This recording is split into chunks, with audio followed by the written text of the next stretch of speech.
global strategy and the licensing for this title. Panel is presented by Aniplex of America. Let's give it up for Aniplex of America.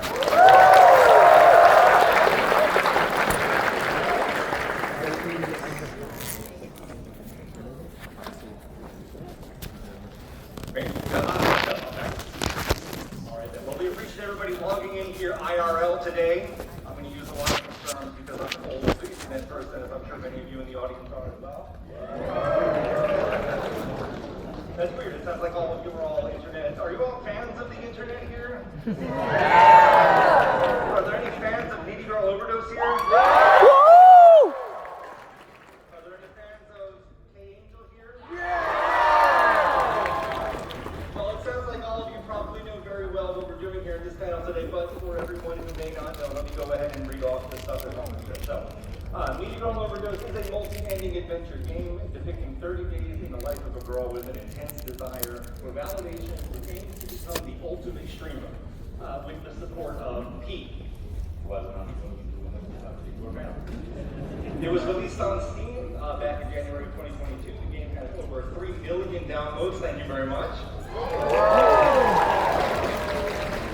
And the related music tracks for the show, which I'm sure you've all enjoyed, have surpassed 4 million streams, which cements its status as an indie game that represents the internet culture. So, in April 2026, the girl who became a ray of light illuminating upon the chaos of the internet, OMG Kawaii Angel, affectionately known as K-Angel, finally made her TV anime debut. Anyway, so I think you've all come here to pledge your loyalty to the internet, am I right? In that case, let me go ahead and introduce today's special guest. First up is Aniplex producer Yoshitaka Kimura.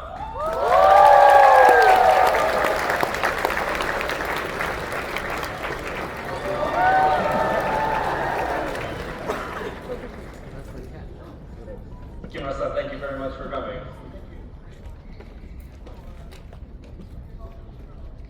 Hello everyone.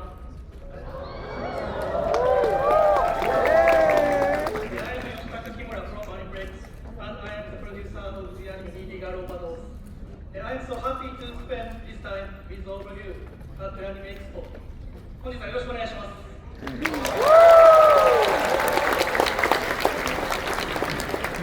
I see Kimura-san has brought us something on stage as well. Kimura-san, this is our pianeko from Japan, right? 日本から持ってきたピアネコですからね。Yes. All right then. Well, we have one more special guest, and to be honest with you, I've already asked how many of you are fans of K-Angel, and you already know that we kind of intentionally held back the name of the person who is behind K-Angel this time, which is to say, when we announced this panel, we simply said the voice of K-Angel. And obviously all of you here are, of course, hardcore voice actor fans. I have read all of your YouTube comments and all of your Reddit comments. When we posted the very first teaser video for this series, there was like the first comment saying, oh, isn't that this person?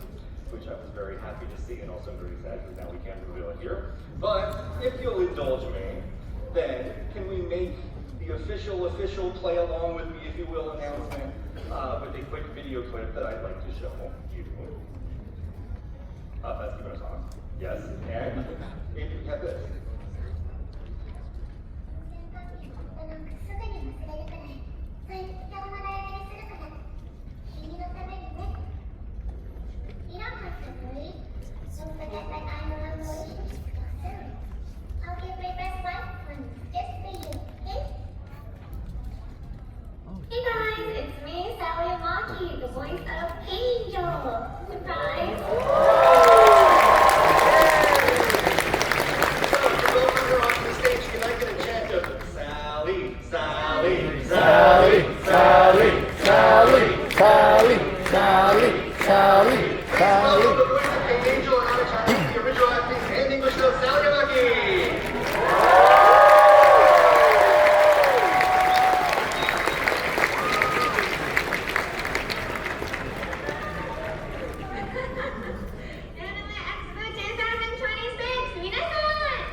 By the way, we had a question, where do you buy the plushies?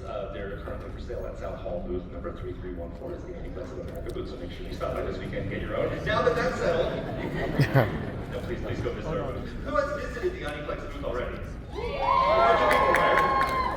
Not enough, though. Not what she said. Not enough. Now you're in trouble. Did you play the Needy Girl Overdose like a game that we set up? Yes! Thank you very much. We appreciate it. All right then. Well, now that everybody's here and logged in, let's delve into this very chaotic anime that we have for you today. The first thing I want to ask is, because I definitely saw it, would the Needy Girl cosplayers please stand up?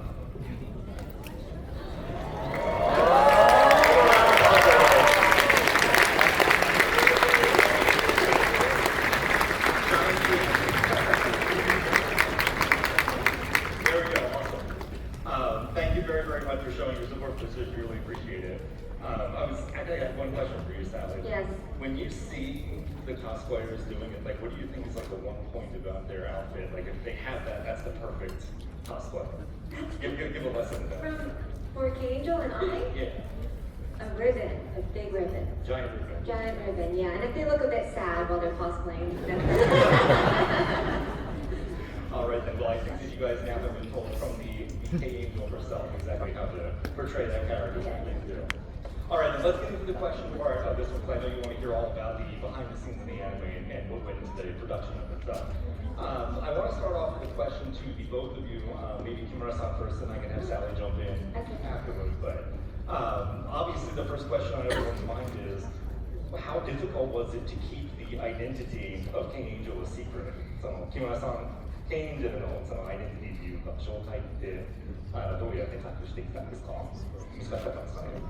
やっぱり声優さんに声を上げてくれた印象で、その魅力を伝えていくっていうのはアニメの仕事なんですけど、今回は逆にカットしたということで、やっぱこいつからストック疲れた方もいらっしゃったと思うんですけど、その中でキャラクターは頂点ちゃんは頂点ちゃんであるっていうふうに打ち出していくのが難しかったかなと思います。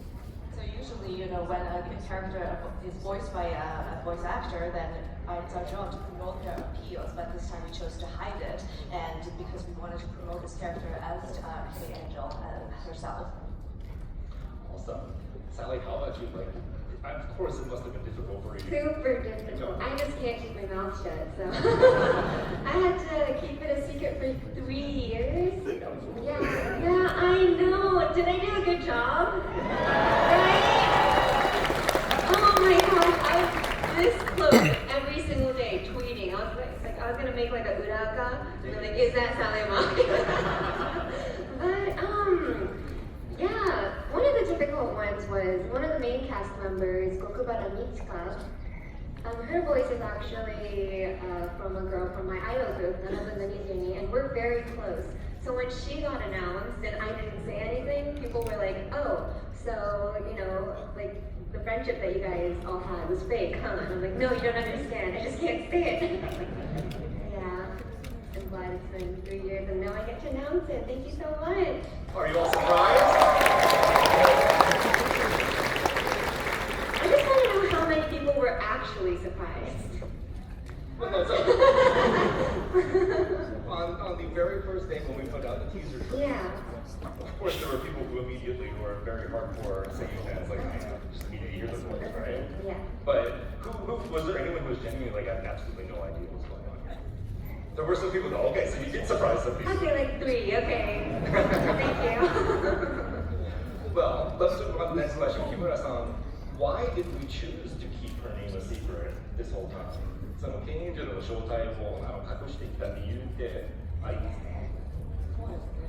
ニディガール・オーバードーズという作品は原作のゲームから流れを受けてアニメ化させていただいているので、やっぱ皆さんの中に頂点ちゃんとかそのキャラクターのイメージをしっかりと思っているのと、やっぱインターネットから地続きの作品ではあるので、そこの頂点ちゃんは頂点ちゃんであるとか、そのキャラクターがまさに、存在しているかのような印象を大切にしたくて、声優さんは隠すというふうな設定をさせていただきました。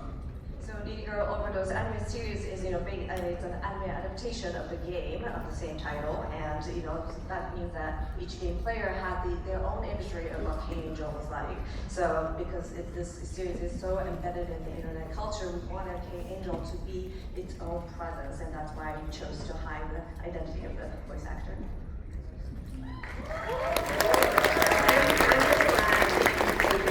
I'm embarrassment. And who would ever think that? No one would ever think that. No, it's not that common to keep a name unannounced this long, right? I can't think of any other title that's done it like that. Other than like YouTubers, obviously, but yeah. Gotcha. Yay. Well, I'm very glad that we've had the opportunity to announce to all of you here, even though I'm sure pretty much everyone here already knew about it. But No, 3 people did it, so thank you. it was definitely worth the wait. Like we mentioned before, so Sally played Angel, of course, Ami-chan as well, in both Japanese and English. And so I want to show you, if you haven't seen it already, a clip from the show, and we'll go from there. First, I'm going to show you in Japanese. 大丈夫。もうすぐ楽になるからね。眠りにつく瞬間だけは幸せ。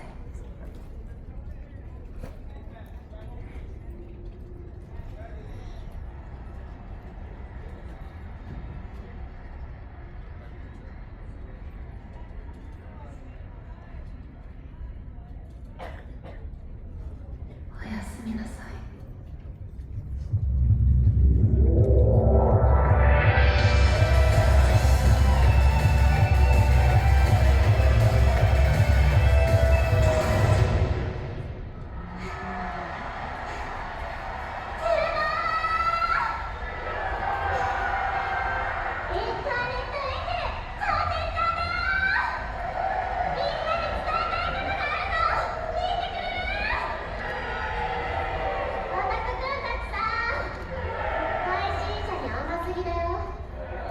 好きな相手に信仰の対象に全てを委ねるのは気持ちいいし楽なのはわかるけどね。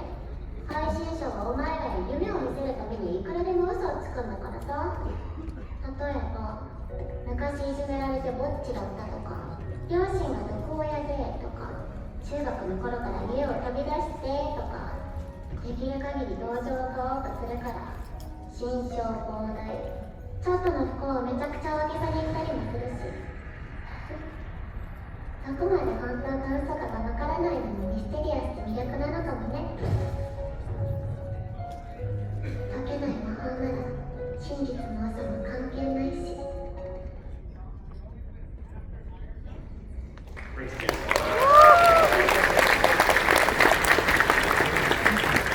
So in that scene there, you saw this kind of like juxtaposition between the character of Ami-chan and the character of K-Angel, and it's one of the scenes where you see them together, basically in the same scene.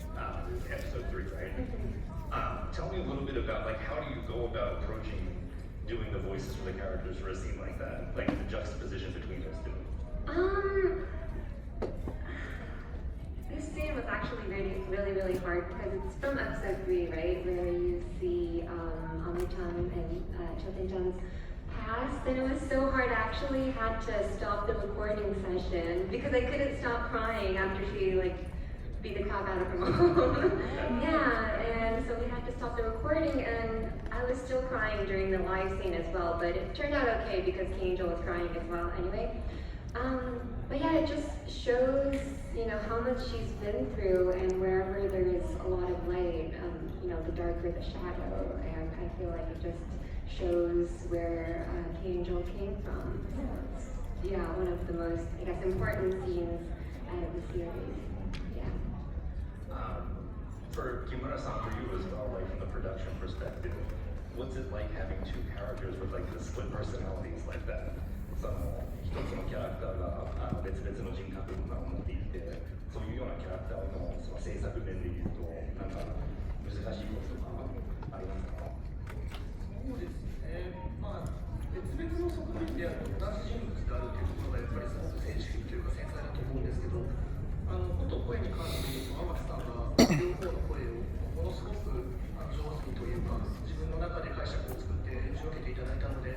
最初その声優さんが分かる前はその頂点ちゃんと阿部ちゃんを同じ方がやってるのか別の人がやってるのかみたいなのももしかしたらあったかもしれないんですけど、これは本当に天木さんが自分の中の頂点ちゃんだったり阿部ちゃんをすごく作ってくださったので、そういう意味では難しかったですけどすごく声には助けられたなというふうには思ってます。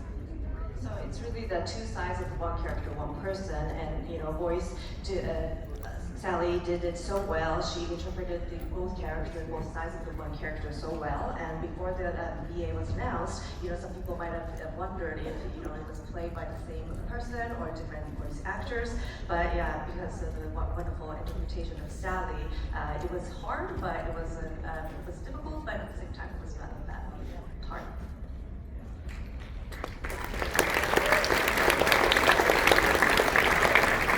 Being honest, when I watched Japanese the first time, of course I knew that you were doing it, but I would not have realized that it was the same person. Really? For me as well. Oh, thanks.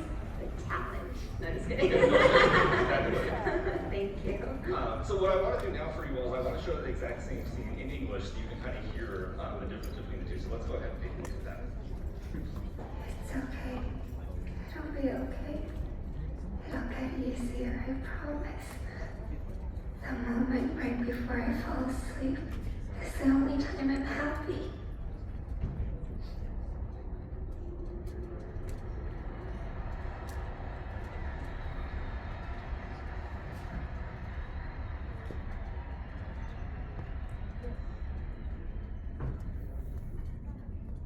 Have a good night.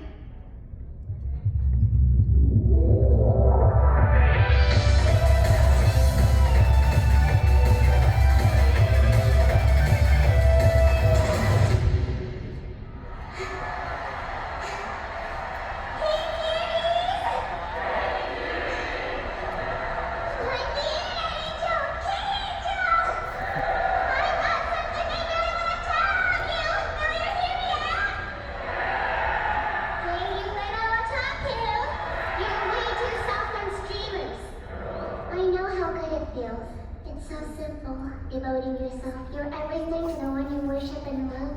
But streamers won't hesitate to lie through their teeth, all to mesmerize you with a dream. For example, saying they were bullied and had no friends growing up, or that their parents were abusive, or that they ran away from home back in middle school.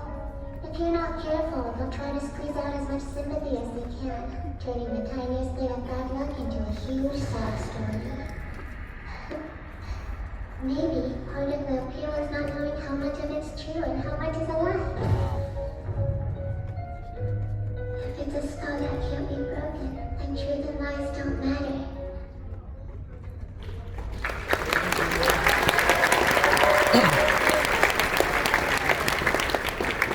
So, I want to ask Sally about this experience of performing the voice in both languages. But before we do that, this is the first time Kimura-san's actually seen it in English. And so, Kimura-san, what's your reaction to hearing the English version of Sally? 英語のその現実の声ってどうですか？いや、すごいですよね。日本語のアフレコは打ち合わせていただいてるんですけど、英語はある種海外チームの方にやっていただいて、後から今こうして見せていただいてるんですけど、やっぱり声質は日本と同じだけど、言語が英語になって、それでも感情の表現であったり、演出は変わらないっていうのは本当に素晴らしいなと思って今見てました。So it was really just simply amazing. I did attend the Japanese recording, so I heard that, but for the English localization of it, the overseas team took care of it. So this is the first time I heard it, and it's the same voice but different language, but still maintained the same emotion and all that energy and passion. So it was just incredible. What do you guys think?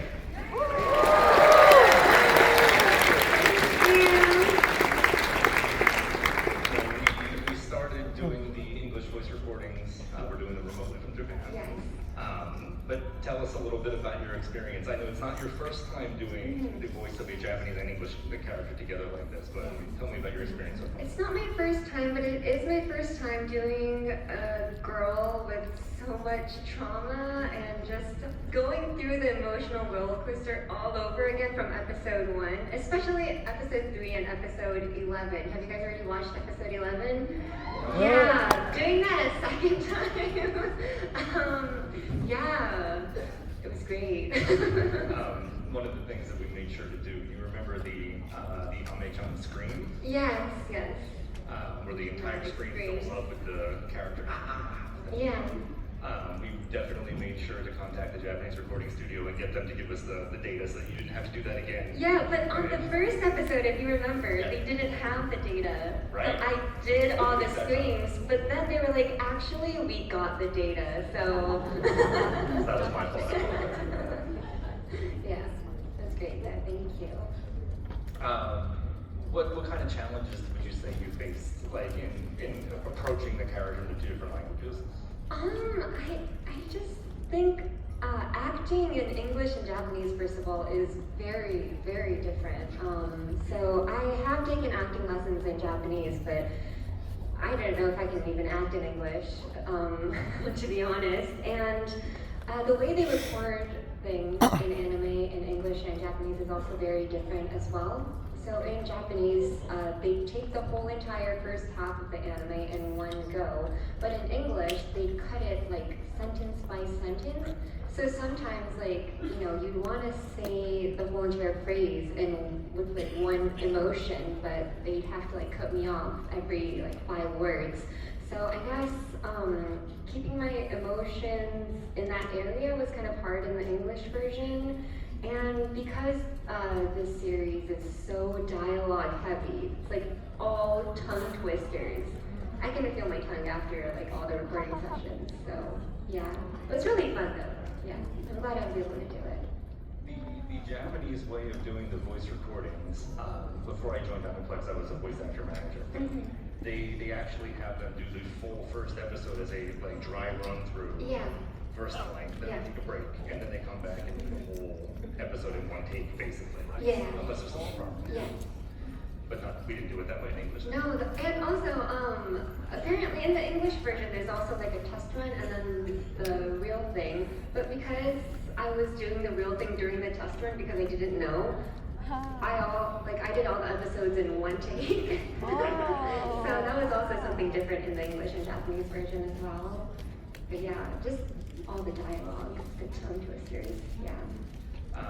Another series that we're all very big fans of, the Monogatari series, is the one that comes to mind. Yeah, definitely. We see the philosophy behind a lot of the things that are talking about in the show. Yeah.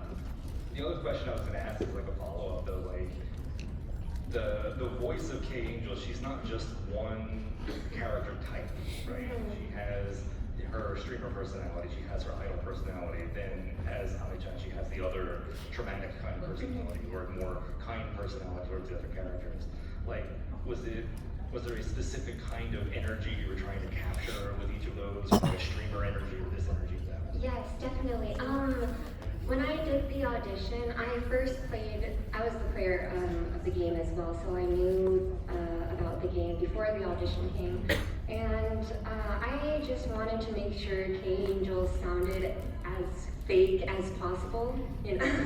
Yeah, I wanted her to sound like she actually has something that she has on her shoulders, but like she's trying to hide it with her like idol persona. And when I was first doing the game, I didn't really expect Ame's voice to be that deep. But the reason I made it that deep during from the audition process is because one day at work, I was having a really hard day, and out of the blue, I was just like, oh my god. And I realized that when somebody's like really frustrated and done with life, their voice when they're just done with life. I was just done with life that day. I was like, oh my gosh. And then I was like, oh my god, my voice is so deep. Maybe Ami's voice is so deep too, because she's basically done with life every second of the day. So yeah, that's why I made Ami's voice to be like really laid back, as if like she has no muscle going on, like no strength in her body when she's talking. So yeah, what was the question? I'm talking too much.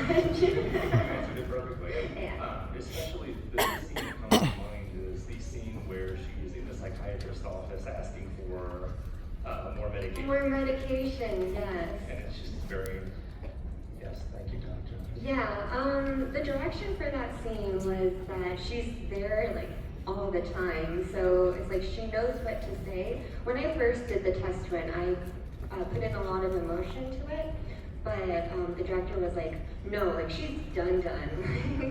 There is no emotion in her, so she's just telling the doctors like, yeah, everything's fine, just give me the medicine, this is what you want to hear, right?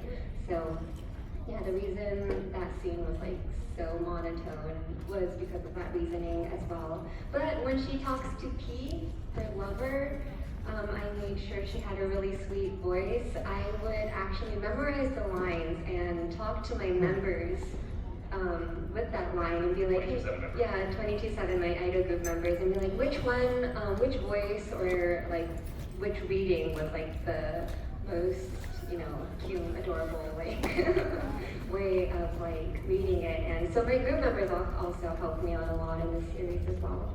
Yeah. Awesome. What do you guys think?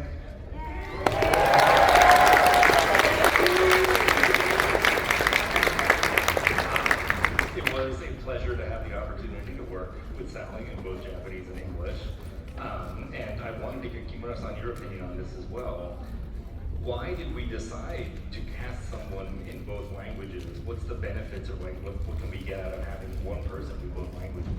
その日本語英語両方やってもらうっていう決めたいきさつだとか説明すればいいですか？はい。頂点ちゃんの声をそのオーディションで選ばせていただいたのは、ママさん先ほど天木さんもおっしゃってましたけど、3年前になります。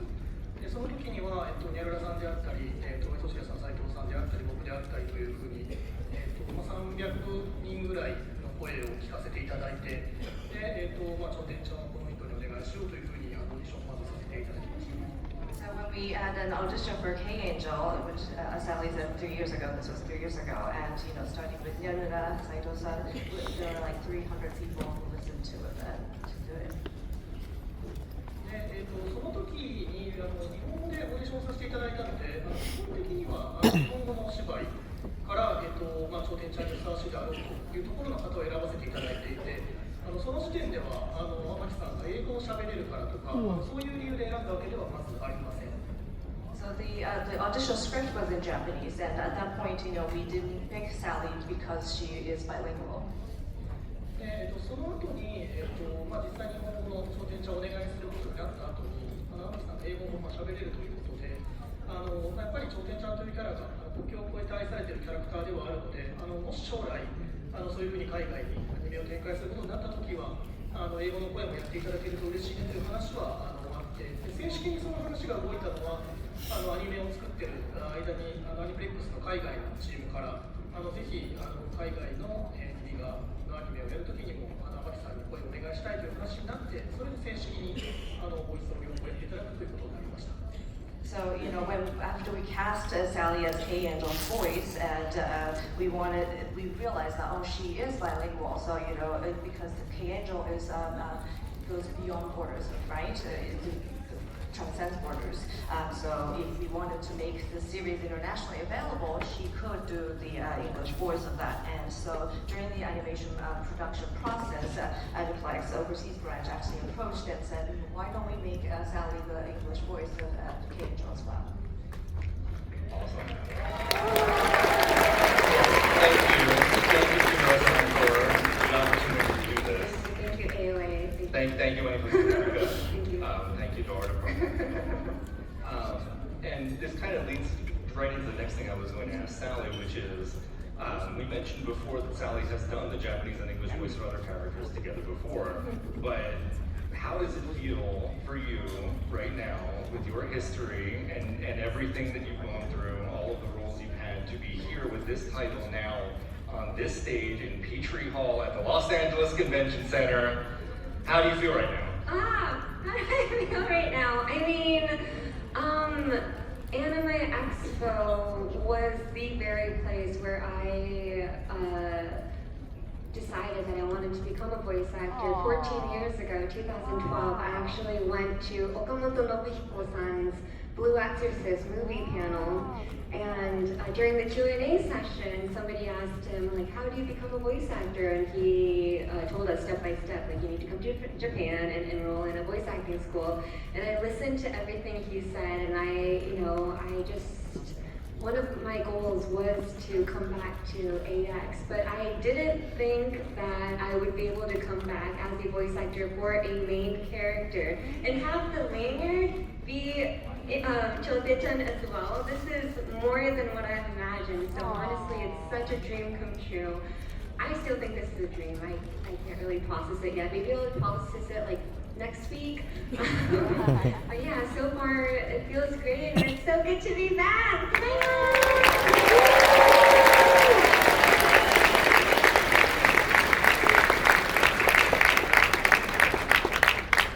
All right then. Well, thank you very much for that, Sally. Thank you. Kimura-san, thank you very much for that explanation as well. It's something that, for me personally as well, like to be able to work with both the Japanese side and on the English side as well, to be able to see that as a former voice actor manager, like to be able to see both sides and be able to work with that has been a real honor for myself as well. So, yeah, we're not done yet.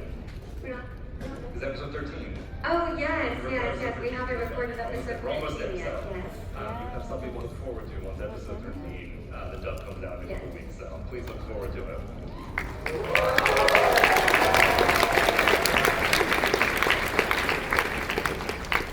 All right then. Well, I'm going to skip through a whole bunch of these and jump to a very silly question because I think all of us can feel very old when we ask this question. But just as a kind of off the cuff icebreaker kind of middle of the panel joke question, Sally, what was your first social media account? Because I am very young, obviously TikTok.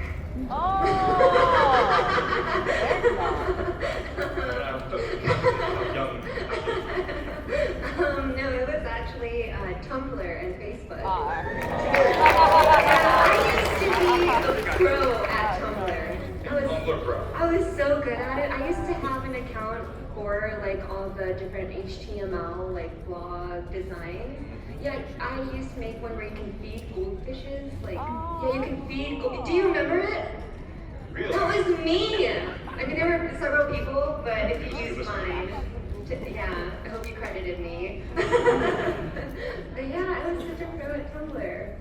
Kimura-san, now I want to ask you as well. It's probably a Japanese social media platform, but I'm sure people in the audience have heard it as well. Kimura-san の一番最初のそのソーシャルメディアって何だったんですか？ Mixie. There's at least I heard one version of it. I heard one woo. Right? Sounded pretty old too. This is the part where we start roasting the audience with social media choices. What is Mixie? ミキシーについてちょっと教えてもらっていいですか？何ですか、ミキシーって。 C はなんでしょうね、なんかこう今で言う、Facebook とかもうちょい前ぐらいに流行った僕の周りと流行ったんですけど、普通に名前登録して好きなものとか好きなアニメとかいろんなものを登録してなんか人とのフォロワー数の人数が自分の価値みたいな習慣が生まれつつあった時代の話ですね。あとはよろしください。 So yeah, what is it? It's really kind of like a current day Facebook, but this was a big before Facebook became popular. And you just register your name and you register what you like, either anime and whatever, and then you start to compete with the number of followers you have. But yes, that's kind of that where it started. All right then. Well, I'm the one over here that's like thinking about MySpace and MySpace. trade spaces. MySpace was there during my generation. It's just that people told me there were weird people on it. Ah. Yeah. So, I guess. You're not getting one of my top 8 names. She doesn't know Pi to 1,000 places. Not no girls, but she still wear braces. So she doesn't get the reference, so that means that we're on the right track. Well, I think we're all from a generation, regardless of which generation that might be, whose lives were changed by the internet and by social media. And of course, the internet is a really big part of our everyday lives, and it kind of ties back into the original game, Needy Girl Overdose, which of course the heavy themes are about the internet and the kind of the positives that you can get out of it, but then also the negatives that come along with it. And one of the comments that I had to Kimura-san actually as we were getting ready for the panel was the internet is like a drug. And Ame-chan says it explicitly within the series that medicine, drugs can be a positive or can be a negative. What was it? It's medicine can be poison if there's enough of it. What's the line exactly? What's the line exactly? Something like that. But the original game touches on a lot of like controversial topics like that, and so I wanted to go to Kimura-san and ask, like, what was the original idea behind taking this game with its multiple endings and its multiple paths through it and multiple ways to play and turned into an anime? ニリガロバドスの原作を見て木村さんもプレイされたかと思うんですけど、原作の方を映像化するっていう発想の方がどこから来たのか、そのいきさつについてちょっと成り立ちについて教えてもらっていいですか？はい。もともとニーリーガード・オーバードーズというゲームがすごく流行っているのはアイプレックスの中というか僕も認識していたんですけれども、それより前にもう一本同じインディーゲームのグノーシアというゲームを僕がアニメのプロデューサーをしていました。So we knew, and Alex and I knew that this video game, Needy Girl Overdose, was really popular. And before that, I was the producer of another indie game called Unoja. インディーゲームというものがやっぱりすごくその作家さんが書いたもののその原液みたいなものが非常にこう表に出るものだというふうに感じていて、自分がアニメをそのプロデューサーとしてやっていくときに、そういうものに接しながら一緒に作っていくっていうのはすごくやりがいを感じていましたし、ニーリーガールをやったときにこれを作ったクリエイターの皆さんともしアニメを作ることができるんだったらすごく新しいことができそうだなというのが最初にありました。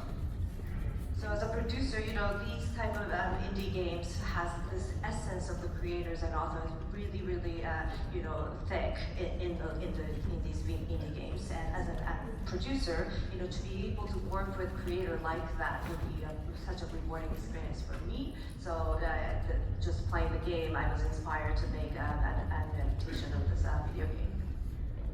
そこから具体的にアニメにしていくにあたっては、クレジットも原案シナリオ監修で入っていただいているニャルラさんの、イメージを膨らましていくというような作り方をしていて、原作ゲームといわゆる全く同じものを作るのか、アニメとして新しいものを広げていくかというときに、ニャルラさんを含めて僕らの中で、ゲームはゲームとして非常に素晴らしいものになっているので、今回アニメをワンクール作るのであれば、その中で新しくやれることをやろうという方針を最初にニャルラさん中心に立てて、そこから今につながっていったという形です。So to adapt this game into anime, we had the question of, do we follow the original script written by Yerga, or do we go in a different direction and develop something new?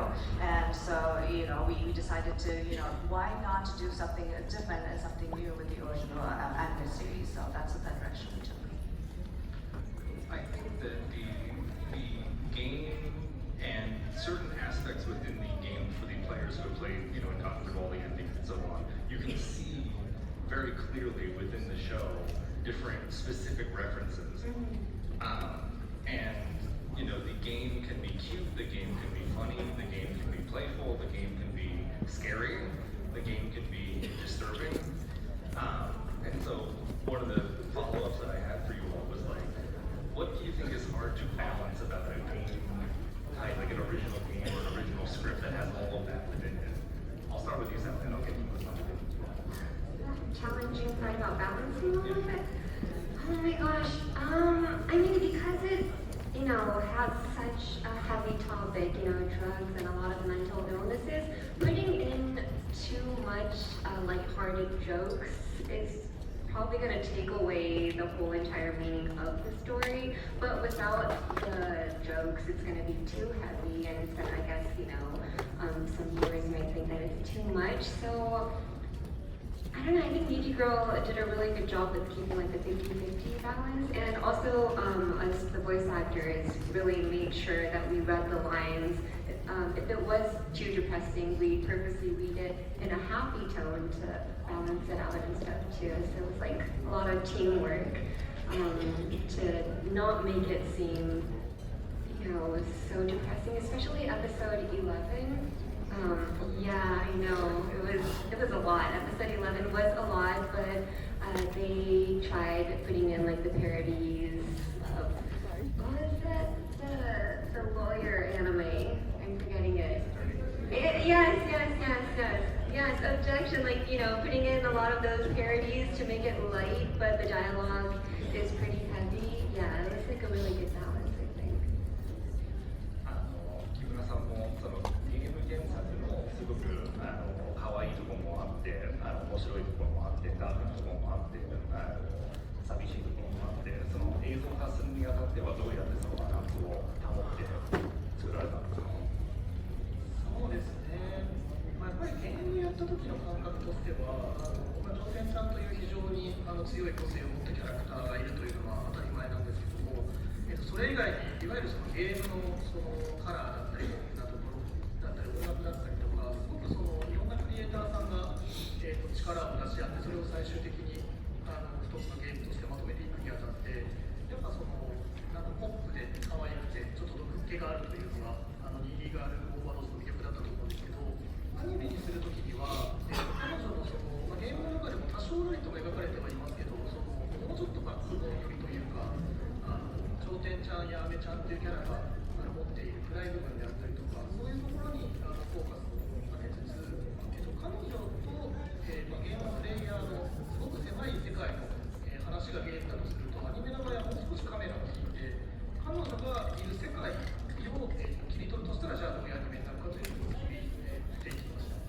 So yes, when you play the game, the K-Angel has such a strong personality characteristic, and that's sort of the center of the game. But the game also has different colors and new music, and many creators kind of contributed to creating this wonderful game. It's pop, it's cute, but it's at the same time a little bit poisonous as well. But in the anime, we wanted to kind of focus on that sort of darker background of K-Angel and Ame-chan a little more. So it's almost like if the game kind of focuses on the smaller world of K-Angel and or Ame-chan and the player, then for the anime series, it's like the camera is sort of zoomed out a little bit so that we can show the world where a K-Angel exists. 木村さんに聞こうと思ったんですけども The fans, I think, like when you look at the Reddit comments especially, you look at different discourse and different social media, like there's a lot of discourse online about whether the title is criticizing the internet culture or whether it's participating in internet culture or whether it's the crystallization of internet culture itself as into like a piece of artwork, right? Which is it really? 要はそのファンの皆さんの話題課題の中でデリートだとかディスコードだとか SNS の方でいろんなところでこのアニメってインターネットの文化を批判しているのかそれともインターネット文化を賛美しているのかこれがインターネット文化の具現化なのかどちらだと思いますか？批判ではないですね。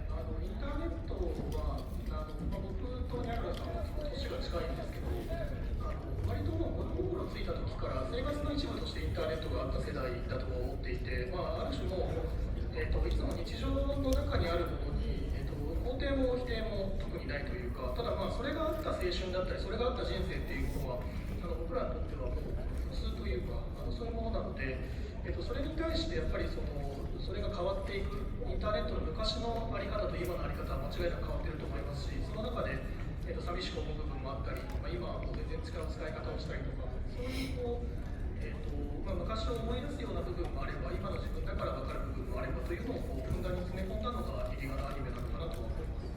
So definitely it's not a criticism about the internet culture. It's actually Yoruna and I are around the same age, and we grew up in the internet. Internet was part of our daily life. It was part of normal daily life, and obviously how we interact with the internet has changed over the years. And so part of it is sort of reminiscing about how the internet used to be. And so yeah, there's a lot of that.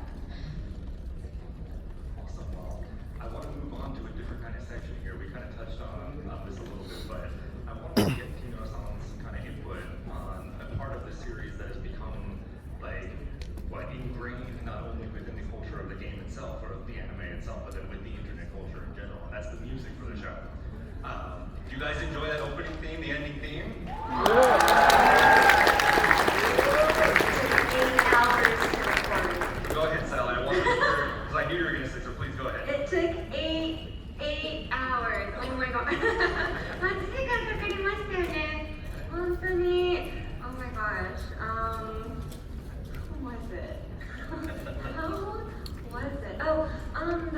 part, if you guys listen to the full version, near the end part, there's like a whole entire part where she just says a bunch of lines.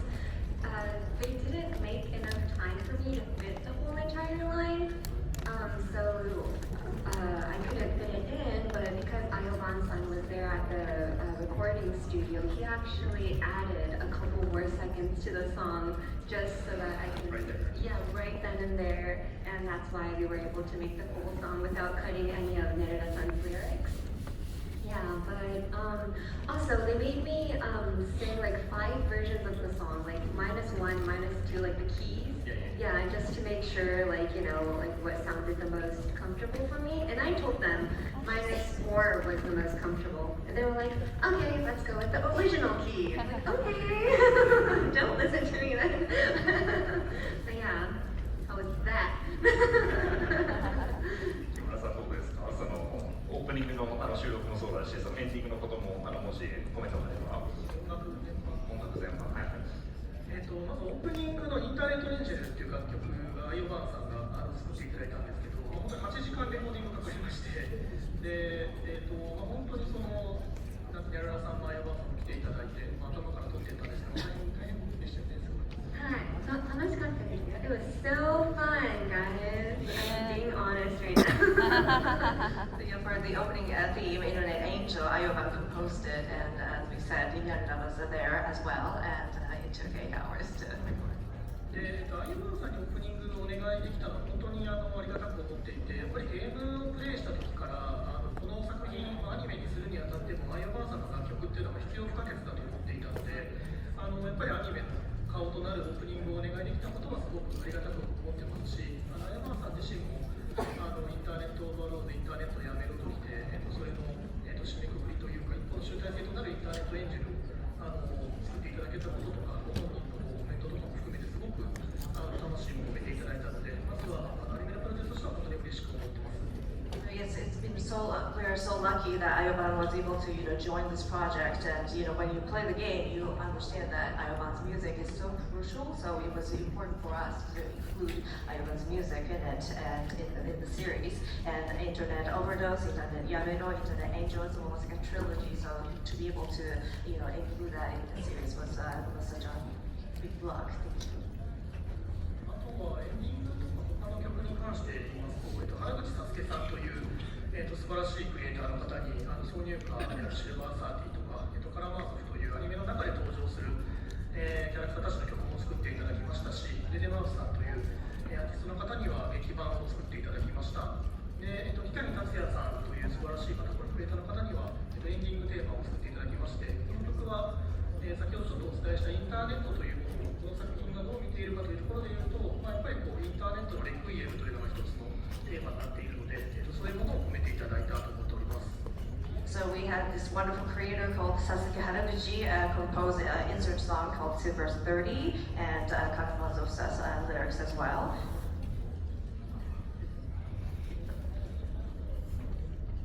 The soundtrack was composed by a wonderful creator called Dede Mouse, and we were lucky to have Kitani Tatsuya compose ending theme, and it was the theme was like almost like a internet requiem. So yes, all over across the board music, we've been lucky to have these wonderful creators. And actually, the Karamazov members, they all have solo songs, but it was originally not planned. It was during the recording of Silver 30. I was there as the English teacher for the English pronunciation teacher. I was there at the recording, but because their singing, the voice actor singing was so good, Nereda-san was like, why don't we just make a whole entire solo song for each and every one of them? And so yeah, it happened because of their talent and everything. So that was really cool. Nereda-san never said that to me though. Took 8 hours to record. we can talk to him about that. Yes, I will call him up later.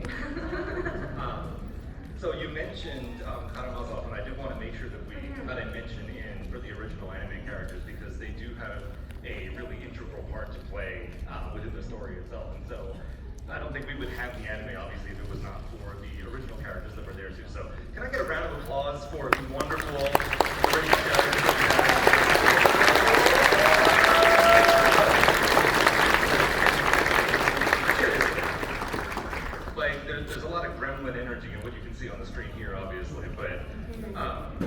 the way that they brought their individual approaches to streaming as a foil to Kane.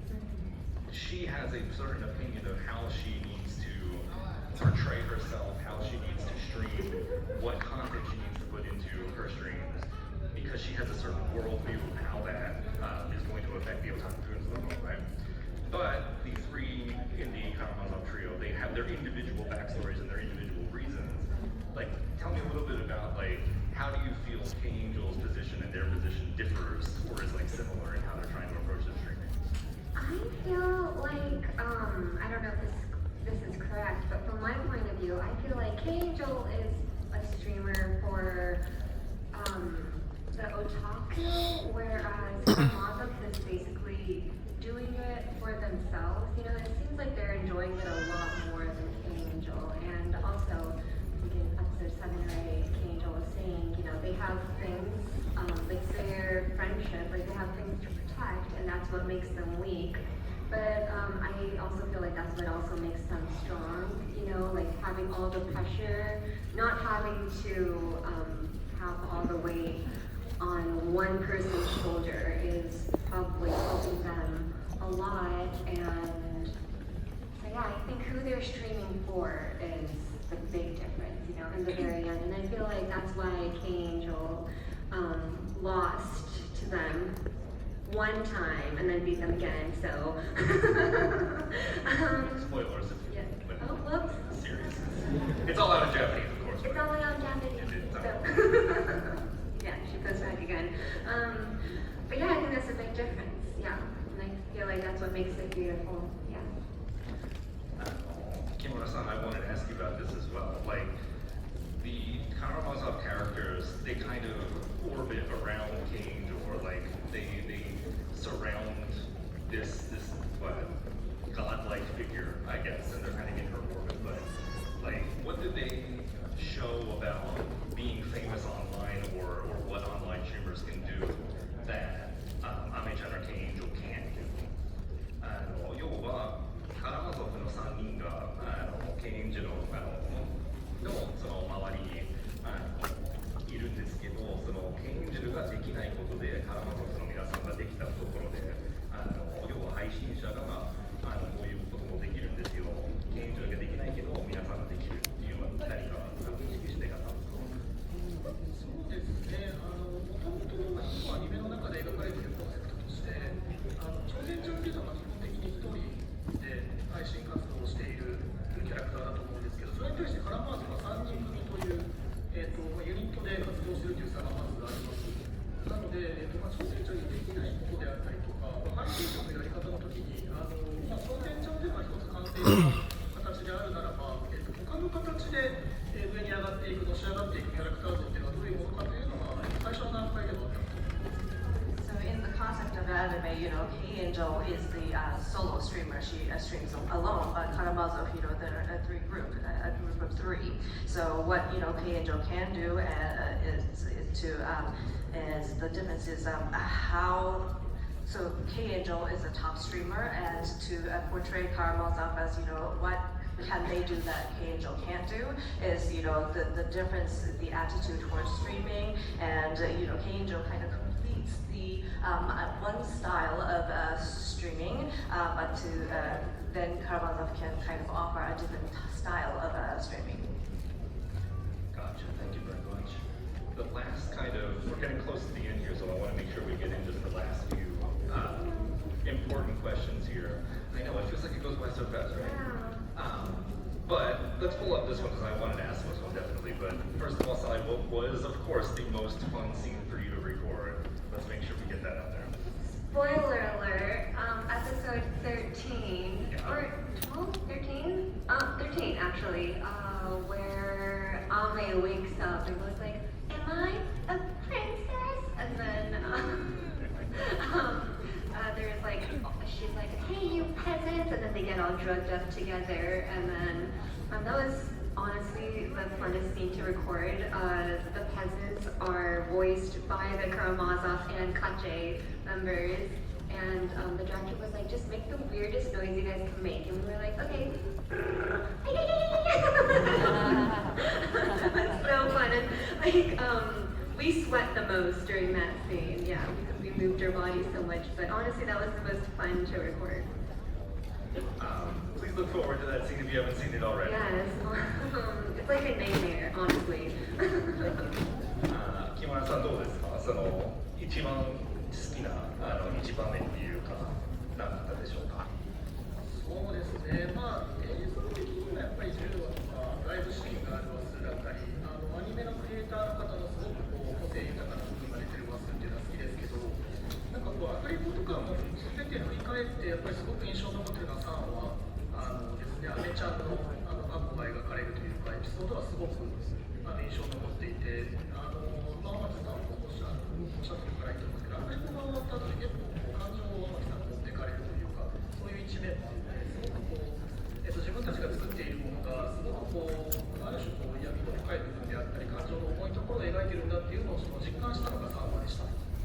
So when it comes to sort of visual style, then I would have to say it's episode 10 because there's a live concert segment in there, and the animator's strength is really highlighted in that episode. But when it comes to everything like recording, voice recording, etc., I would have to say it's episode 3 where Amitan's past is revealed, and as just as Sally mentioned before, after she performs, her emotions kind of get drawn to what she has put out there as the character, and that really made me realize that what we're creating here can kind of portray the sort of the darkness of the soul, and that's why it's memorable for me. Awesome. Well, we're getting very close to the end here, and I have one last clip that I wanted to show before we ask the last question. So let's go ahead and take a look at that one, and then we'll wrap up the questions and get to the next section. The more things a person has to protect, the weaker they become. The more human connections they build, the harder they slam on the brakes. Everyone's afraid of going over the cliff, so they fear their own runaway speed and retreat into human relationships. I have nothing, which means that I'm the only one who is truly free. I alone have the resolve and the right to save the victims of the surveillance society, caught in the web of endless human connections. To shepherd all of the little lost lambs, I must always remain free.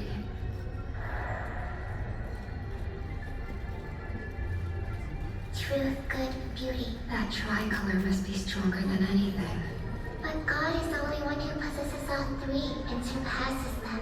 Faith is what makes God strong. People believe in God because they seek salvation. And to save the people, it's important that God remains almighty. God must remain alone forever.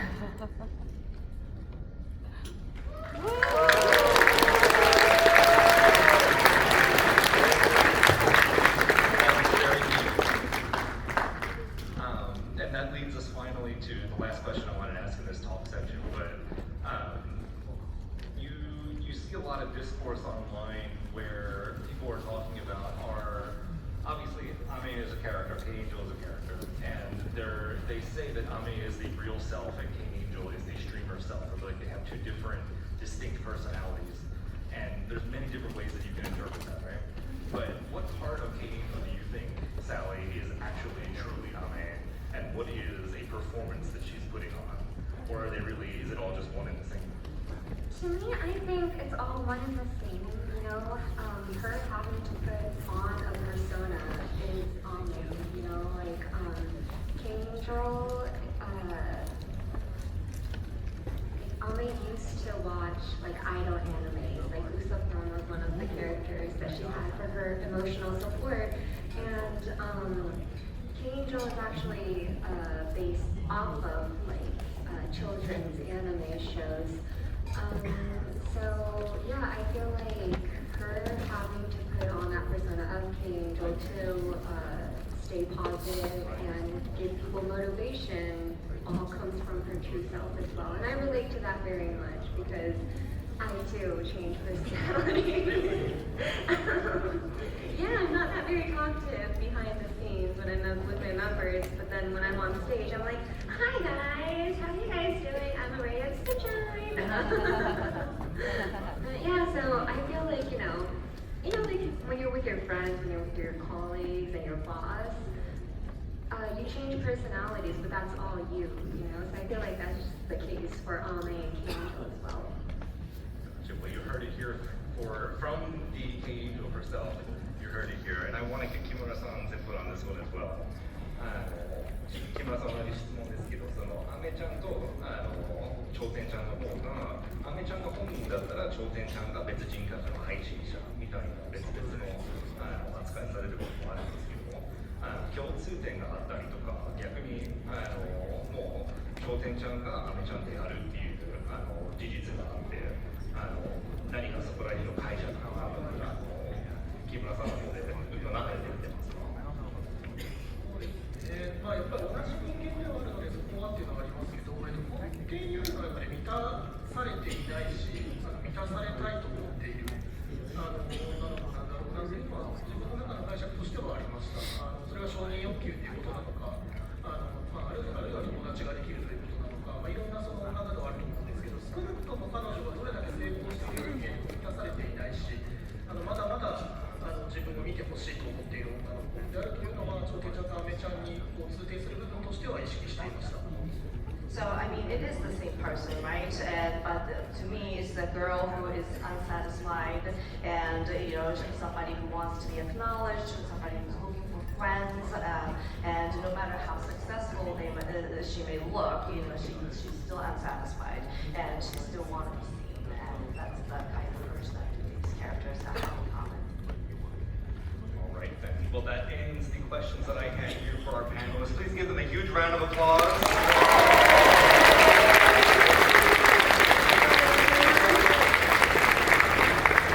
hope that we were able to give you a kind of view into the behind the scenes of how the production was made, give you a little bit to think about as you're going home.